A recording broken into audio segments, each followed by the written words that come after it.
হরে কৃষ্ণ, নমস্কার বন্ধুরা। রাধা রানী রান্নাঘরে আপনাদের সবাইকে স্বাগত। আমি আবারও চলে আসলাম একটু নতুন রেসিপি নিয়ে। আমি আজকে কাঁকরোলের রেসিপি বানাবো। এই দেখুন, এখানে কিছুটা একদম গাছের টাটকা কাঁকরোল নিয়েছি, একটা আলু। কাঁকরোল আর আলু দিয়ে আমি আজকে একটা রেসিপি বানাবো। এই কাঁকরোল আর আলুটাকে আমি কেটে ধুয়ে নেব।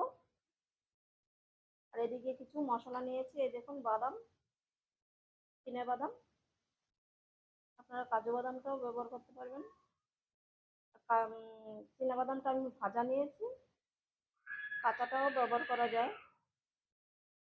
আর এখানে কিছু মশলা নিয়েছি। এই দেখুন, আদা, কাঁচা লঙ্কা আর জিরে, এগুলোকে সবগুলোকে কেটে ধুয়ে আসছি। এই দেখুন, আমি কাঁকরোল আলু কেটে নিয়েছি, মশলাগুলো বেটে নিয়েছি। কাঁকরোলটা এই যে এইভাবে কেটেছি গোল গোল করে। আলুটাকেও আমি গোল গোল করে কেটে নিয়েছি।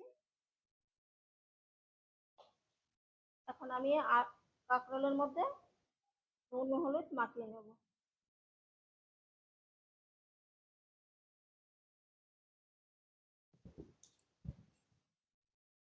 আর একটা কথা আপনাদেরকে বলবো বলবো করে বলা হচ্ছে না। অনেকেই ভিডিও দেখে কিন্তু লাইক করে না। কমেন্ট যা আসে তার থেকে কম লাইক আসে। আপনারা কিন্তু লাইক করতে তো পয়সা লাগে না, বলুন? লাইক দিলে কি হয়? আমি তো প্রত্যেকের ভিডিওতে লাইক দিয়ে দিই। আর একদম ফুল ওয়াচ করে আমি 1 মিনিটও কম দেখি না। পুরো ভিডিও দেখে তারপরে লাইক দিয়ে কমেন্ট করে তারপরে আসি। আর অনেকেই আমার ভিডিও দেখে কিন্তু লাইক করে না, কমেন্ট করে চলে যায়। লাইক দিয়ে দেবেন আপনারা। মেখে নিলাম। এখন এই কাঁকরোলগুলোকে ভেজে নেব। এই দেখুন, কড়াইতে তেল দিয়ে আমি গরম করে নিয়েছি। এখন আমি কাঁকরোলটাকে ভেজে নেব।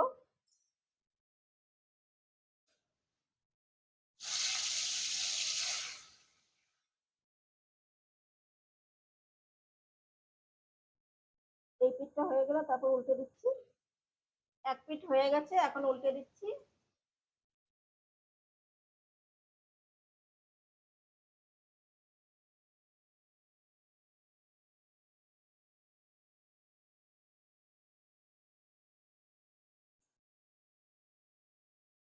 আমি কাঁকরোলের উপরের ভাসা ভাসা বীজগুলো এই দেখুন ফেলে দিয়েছি। এগুলো থাকলে কি হয়, তেলের মধ্যে বীজগুলো পড়ে তেলটা একদম খারাপ হয়ে যায়। তার জন্য আমি এরকম করে বীজগুলো তুলে দিয়েছি। এরকম উল্টে পাল্টে আমি কাঁকরোলগুলো ভেজে নিচ্ছি। ভাজা হয়ে গেছে। এই দেখুন, এর চাইতে বেশি ভাজলে তরকারিটা ভালো লাগবে না। এখন আমি তুলে নেব।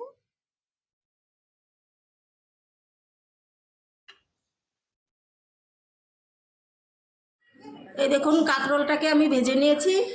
আর ওই একই তেলে আবার আলুটাকেও ভেজে নিয়েছি।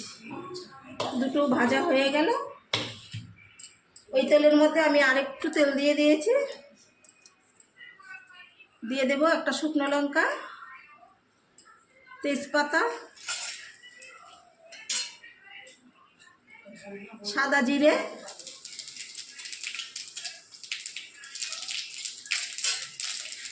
ভাজা হয়ে গেছে।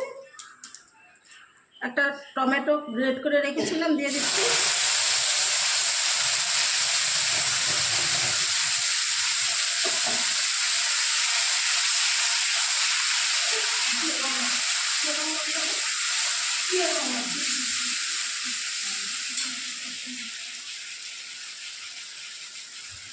আর যে মশলাগুলো দেখিয়েছিলাম সেগুলো বেটে রেখেছিলাম, দিয়ে দিচ্ছি।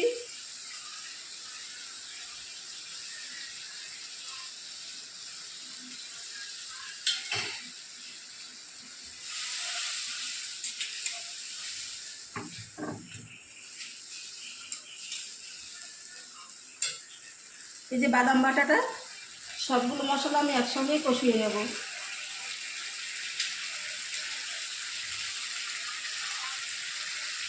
জল দিয়ে দিচ্ছি।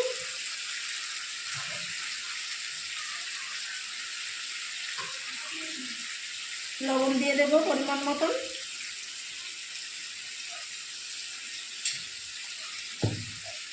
একটু হলুদ দিয়ে দিচ্ছি, আর একটু দিয়ে দেবো কাশ্মীরি লঙ্কা গুঁড়ো। কাঁচা লঙ্কা রান্না তো একটু কালার হওয়ার জন্য কাশ্মীরি লঙ্কাটা দিয়ে দিলাম। এবার মশলাগুলোকে আমি ভালো করে কষিয়ে নেব।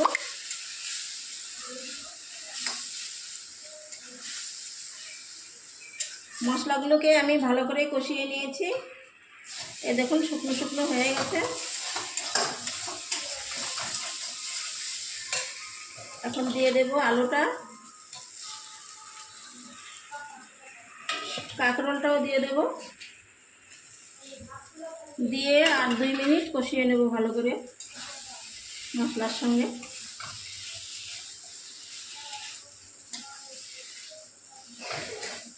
কাঁকরোল আলু মশলার সঙ্গে ভালো করে আবার 2 মিনিট কষিয়ে নিলাম। এখন আমি দিয়ে দেব জল। আমি এই পাশে একটু গরম জল করে নিয়েছি, গরম জলটা দিয়ে দিচ্ছি।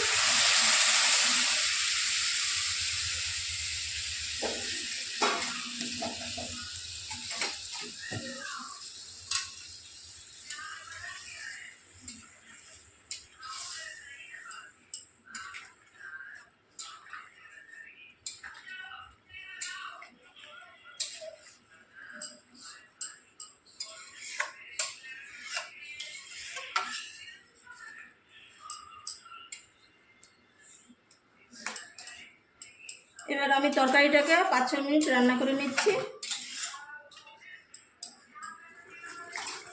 আমি 5-6 মিনিট এই দেখুন রান্না করে নিয়েছি।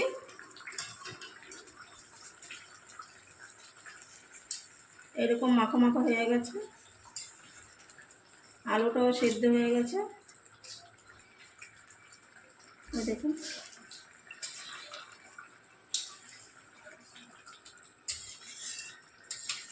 এর মধ্যে আমি গরম মশলা দেবো না, গরম মশলা ছাড়াই আমি আজকে রান্নাটা করব।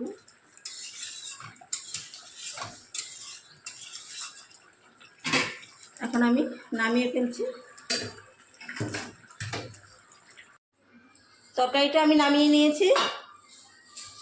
এখন একটা গামলায় ঢেলে নেব।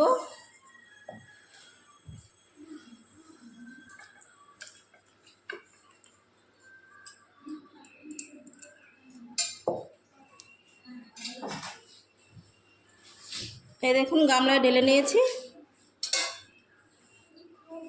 আর এই তরকারিটা খেতে খুবই সুন্দর হয়, আপনারাও একবার বানিয়ে খেয়ে দেখবেন। আজকে আমার এই রেসিপিটা আপনাদের কেমন লাগলো কমেন্টে জানাবেন। ভালো লাগলে লাইক কমেন্ট করে আমার পাশে থাকবেন। দেখা হবে অন্য কোনো রেসিপিতে।